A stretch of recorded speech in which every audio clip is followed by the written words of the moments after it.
Hello बच्चों, स्वागत है आपका मेरे यूट्यूब चैनल पे। आज हम शिक्षा निदेशालय द्वारा दी गई क्लास 9 की वर्कशीट 49 डिस्कस करेंगे, जिसका सब्जेक्ट है गणित और डेट है इसकी 29 अक्टूबर 2020। यहाँ पर बच्चों अपना नाम लिखेंगे, यहाँ पर आप अपने अध्यापक का नाम लिखेंगे। तो वर्कशीट को स्टार्ट करने से पहले जल्दी से आप मेरे YouTube channel Rishabh computer classes को सब्सक्राइब कर दीजिए बच्चों, ताकि जो भी मैं नई वीडियो डालूँ उसका नोटिफिकेशन आपको तुरंत की तुरंत मिल जाए बच्चों। तो आज की वर्कशीट हम डिस्कस करते हैं। वर्कशीट में आज का हमारा टॉपिक है आंकड़ों का प्रस्तुतिकरण, कि किस प्रकार हम आंकड़ों को प्रस्तुत करते हैं वो आज हम देखते हैं। तो इसके लिए आपको आवश्यक पूर्व ज्ञान होना चाहिए, आंकड़ों के संग्रह की समझ, कि किस प्रकार आप आंकड़ों को इकट्ठा करते हैं वो आपको आना चाहिए। तो इसमें हम देखते हैं उदाहरण 1। नीचे 50 नंबर के एक टेस्ट में कक्षा 9th के 30 विद्यार्थियों द्वारा प्राप्त अंक दिए गए हैं। तो मतलब क्या 50 नंबर का पेपर था, उसमें से 30 बच्चों के मार्क्स आपको नीचे दिए गए हैं, दिखाई दे रहे हैं यहाँ पे 39, जैसे F2 17 21 सभी बच्चों के मार्क्स अलग अलग दिए गए 30 बच्चों के। तो बच्चों ऊपर दिए गए आंकड़ों से किसी निष्कर्ष पर पहुंचने, जैसे कि अधिकतम या न्यूनतम अंक ज्ञात करना में आप कठिनाई का अनुभव कर सकते हैं।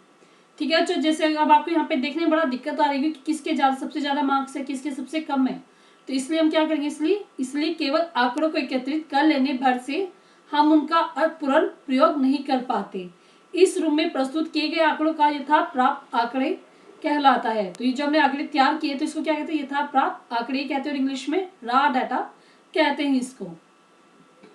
आंकड़ों से महत्वपूर्ण जानकारियां प्राप्त करने के लिए हमें उसे व्यवस्थित करने की आवश्यकता पड़ती है। तो इसके पहले हमें क्या करना पड़ेगा, उसको व्यवस्थित करना पड़ेगा। हम आंकड़ों की ऐसी प्रस्तुति चाहते हैं जो समझने में सरल व एक ही झलक में मुख्य लक्षणों को जानने में मददगार हो। तो हम इसको ऐसे व्यवस्थित मतलब अरेंज करेंगे कि हमें उसको देखते ही समझ में आ जाए कि इसमें हमें क्या बताया गया है, और एक ही झलक में हमें उसको पता चल जाए। आइए आंकड़ों को प्रस्तुत करने की विभिन्न विधियों के बारे में पढ़े या समझे। तो हम देखते हैं इसमें कैसा हम जो आंकड़े उसको हम प्रस्तुत कर सकते हैं। तो इसमें हम देखते हैं, यदि ऊपर दिए गए कक्षा 9th के विद्यार्थियों द्वारा प्राप्त अंकों को आरोही यानी कि असेंडिंग ऑर्डर या अवरोही जैसे कि डिसेंडिंग ऑर्डर क्रम में लिखे तो कुछ महत्वपूर्ण जानकारियां ज्ञात करना सरल हो जाता है, जैसे कि आरोही क्रम में लिखने पर। तो जो डाटा आपको ऊपर दिया गया था उसको इसने क्या लिखा है, आरोही क्रम में, मतलब असेंडिंग ऑर्डर में इसने लिखा है बच्चों। तो असेंडिंग ऑर्डर में पहले सबसे पहले छोटी वैल्यू होगी, सबसे लास्ट में सबसे बड़ी वैल्यू आएगी। तो इसको देखने से हमें पता चल जाता है कि इसमें सबसे कम मार्क्स कितने हैं, 2 है, और सबसे ज्यादा मार्क्स कितने हैं, 41। तो इससे अरेंज करने से हमें बहुत ही ईजी हो जाता है। हमें और इन्फॉर्मेशन चाहिए तो वो भी हमें मिल जाती है। जैसे कि अगर हम ये देखना चाहते हैं कि 17 जो नंबर है वो कितने बच्चों के हैं, तो 1 2 3, तो हमें सीधा पता चल जाता है कि 17 मार्क्स 3 बच्चों के हैं। ठीक है, तो आगे हम देखते हैं इसमें, यहाँ हम आसानी से देख सकते हैं कि अधिकतम प्राप्त अंक 41 है और न्यूनतम प्राप्त अंक 2 है। आंकड़ों के अधिकतम और न्यूनतम मानों के अंतर को आंकड़ों का परिसर कहा जाता है। जो ये सबसे डिफरेंस होता है ना, सबसे कम का और सबसे ज्यादा का, तो उसको हम क्या कहते हैं, आंकड़ों का परिसर या इंग्लिश में रेंज कहा जाता है। अतः यहाँ परिसर क्या है, 41 में से हमें 2 माइनस किया तो हमारे पास परिसर कितने 39 है बच्चों। तो इसका परिसर निकालना भी आपको आना चाहिए। तो आगे देखते हैं इस वर्कशीट को। आंकड़ों को और अधिक समझने तथा उनमें से अधिक महत्वपूर्ण गणनाओं के लिए हम उन्हें एक सारणी के रूप में लिख सकते हैं। अब हम उसको और अच्छे से एक्सप्लेन करने के लिए क्या करेंगे, एक सारणी बनाएंगे। जैसे सारणी दी गई आपको, जिसे हम अवर्गीकृत बारंबारता बंटन सारणी कहा जाता है। इस टेबल का नाम बोलते हैं अवर्गीकृत बारंबारता बंटन सारणी कहते हैं इसको। इसके लिए हर अंक के लिए एक मिलान चिन्ह लगाया जाता है।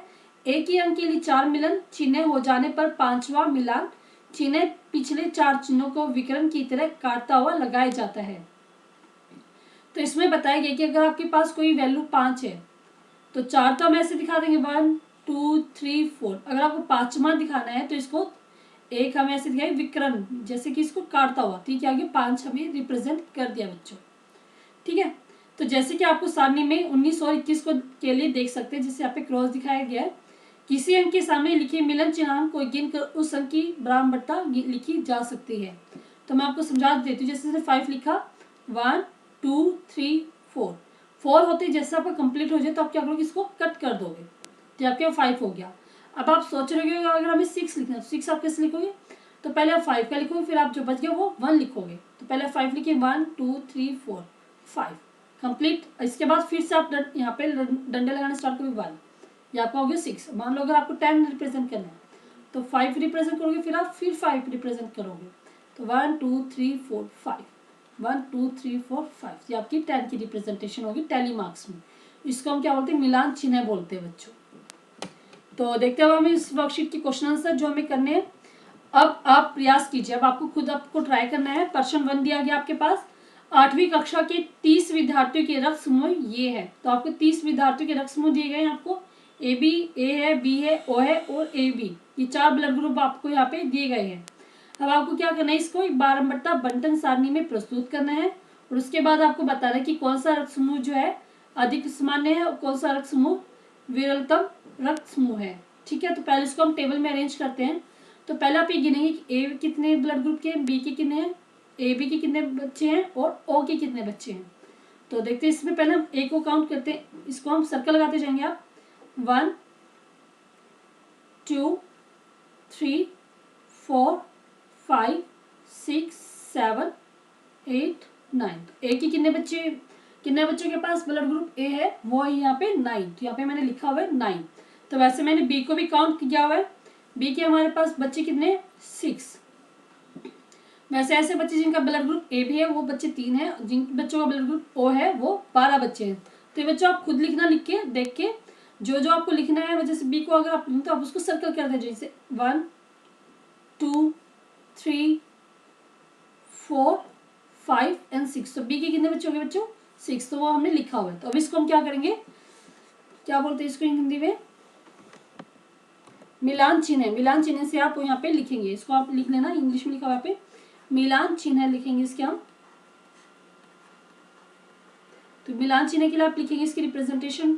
9 को कैसे लिखेंगे, पहले 5 लिखेंगे आप, फिर आप 4 लिखेंगे। तो 1 2 3 4, 5 पे हमने कट कर दिया, फिर 1 2 3 4, तो ये इसका रिप्रेजेंटेशन होगी। नेक्स्ट 1, इसको 5 + 1 लिखेंगे, इसको 3 डायरेक्ट लिख लेंगे, मतलब जो 5 से छोटा उसको हमें लिखने की जरूरत नहीं है, यहाँ पे डायरेक्ट ऐसे 5 + 5 + 2, इसको आप ऐसे दिखाएंगे। तो 5 यहाँ पे देखेंगे, 1 2 3 4 5, 1 बच गया और रिमेनिंग 1 2 3। सिंपल इसकी रिप्रेजेंटेशन, इसमें हमारे पास कट वाली वैल्यू आ ही नहीं पाई, तो फिर हम लिखेंगे 12 को, 1 2 3 4 5, 1 2 3 4 5, बच गया 2, तो 2 को हम सिंपल ऐसे शो कर देंगे बच्चों। तो उसके बाद हम इसमें कुछ और भी पूछा हुआ था कि कौन सा रक्त समूह अधिक सामान्य है। तो कौन सा रक्त समूह अधिक सामान्य है, कौन सा सबसे ज्यादा रक्त समूह है, ओ। तो अधिक सामान्य कौन सा आप लिखोगे यहाँ पे, अधिक सामान्य कौन सा है, ओ, लिखोगे आप ओ। और विरलतम भी लिखना आपको, विरलतम क्या होता है, जो सबसे कम होता है विरलतम। तो कौन सा लिखोगे आप इसमें, कौन सा है सबसे कम, ए बी। तो ये आपका आंसर हो गया ए बी, जो रक्त समूह है वो सबसे कम है, विरलतम है। तो नेक्स्ट क्वेश्चन हम देखते हैं इस वर्कशीट का, क्वेश्चन नंबर 2। 40 परिवारों में बच्चों की संख्या के आंकड़े इस प्रकार है। तो इसमें आपको 40 परिवार दिए गए और उसमें बच्चों की संख्या दी गई कि किस परिवार में 1 बच्चे हैं, किसी में 2 बच्चे, किसी में 3 बच्चे, किसी में 4 बच्चे और किसी में एक भी बच्चा नहीं है। तो पहले आपको इसको यही करोगे, पहले आप 0 1 2 3 एंड 4, पहले आप देखो कितनी फैमिली ऐसी जिसमें 0 बच्चे, कितने ऐसी है जिसमें 1 बच्चे, तो ये सब आप काउंट करके लिखोगे। पहले हम देखते हैं 0 किसमें है, तो यहाँ पे 0 आप देखोगे, यहाँ पे 1 2 3 4 5, तो 0, तो कितने बच्चे हैं जिसमें, कितनी ऐसी फैमिली जिनके बच्चे यहाँ पे 0 हैं, वो 5 फैमिली ऐसे बच्चे। तो यहाँ पे आप लिखोगे, फैमिली लिख देना, परिवार लिख देना आप हिंदी में, ठीक है। तो यहाँ पे 5 ऐसे परिवार है जिनके एक भी बच्चा नहीं है। तो वैसे आप 1 के लिए चेक करोगे, 2 के लिए, 3 के लिए, 4 के लिए, तो वो सब मैंने यहाँ पे काउंट करके बच्चों लिखा है। तो आप भी ऐसे काउंट करते जाना और जैसे आप काउंट करोगे तो यहाँ पे सर्कल क्लिक करते जाना ताकि आपको देखने में ईजी हो जाए, ठीक है। तो ये हमने लिखा हुआ है यहाँ पे। तो इसको अब हमें क्या करना है, मिलान चिन्ह की फॉर्म में इसको लिखेंगे। तो मिलान चिन्ह लिख लेना है यहाँ पे। तो मिलान चिन्ह हम कैसे बनाते हैं, 5 5 की फॉर्म में। तो 5 ये डायरेक्ट लिखा जाएगा, इसको दिखाना तो 5 + 4 दिखा देंगे, इसको 5 5 और 5 हमारा 15 बन गया। ऐसे इसको सिंपल 5 दिखा देंगे, इसको 5 + 1 दिखा देंगे। तो 5 को कैसे दिखा देते हैं, 1 2 3 4, वैसे 5 है इसको कट कर देंगे, वैसे 5 1 2 3 4 5, बच गया 4 1 2 3 4, ये आपकी रिप्रेजेंटेशन है 9 की। वैसे हम 1 2 3 4 5 1 2 3 4 5 1 2 3 4 5, ये मैं इनके लिए दिखा रही हूँ, ये वाला 5 इसके लिए हो गया, ये वाले 5 के लिए ये वाली हमने रिप्रेजेंटेशन की, ये वाले 5 के लिए हमने ये वाली रिप्रेजेंटेशन की। वैसे अगर हमें ये वाला 5 दिखाना है 1 2 3 4 5, ये इसकी हो गई। अब 5 + 1, तो पहले हम 5 को दिखा रहे हैं 1 2 3 4 5 और 1 के लिए हमने यहाँ पे किया। जैसे 5 आएगा आप क्या करेंगे, 4 लिखने के बाद उसको कट कर देंगे, तो ये आपके पास 5 की रिप्रेजेंटेशन। जैसे 6 आएगा तो उसको हम नेक्स्ट हम फिर से स्टार्ट करते हैं। जैसे 6 1 2 3 4 5 6, ये हमारे पास 6 की रिप्रेजेंटेशन हो गई बच्चों। तो इस प्रकार के हमें क्या है देखना बड़ा इजी हो जाता है कि हमारे पास डाटा बहुत ही अच्छे तरीके से अरेंज हो जाता है, समझने में बहुत इजी हो जाता है और कोई भी इंफॉर्मेशन निकालना बहुत ही इजी हो जाता है। तो इसको कहते हैं आंकड़ों का प्रस्तुतिकरण। तो अगर बच्चों आपको ये वर्कशीट समझ में आई, अच्छी लगी है, तो मेरे यूट्यूब चैनल को, मेरी इस वीडियो को लाइक कीजिए बच्चों। इसके लिए आप ये वाला बेल आइकन दबाएंगे और ये वाला आइकन दबाएंगे और मेरी इस वीडियो को शेयर कीजिए अपने क्लास के ग्रुप में, अपने जो आपके फ्रेंड्स हैं उनके साथ शेयर कीजिए ताकि वो भी इस वीडियो के हेल्प से अपनी वर्कशीट कंप्लीट कर पाए। और मेरे YouTube channel Rishabh computer classes को सब्सक्राइब करना ना भूलें बच्चों। उसके लिए आप क्या करेंगे, ये वाला बेल आइकन दबाएंगे, तभी आप सब्सक्राइब हो पाएंगे, तभी आपको मेरी हर एक वीडियो को नोटिफिकेशन आपको मिल पाएगा बच्चों। थैंक यू बच्चों, थैंक यू वेरी मच।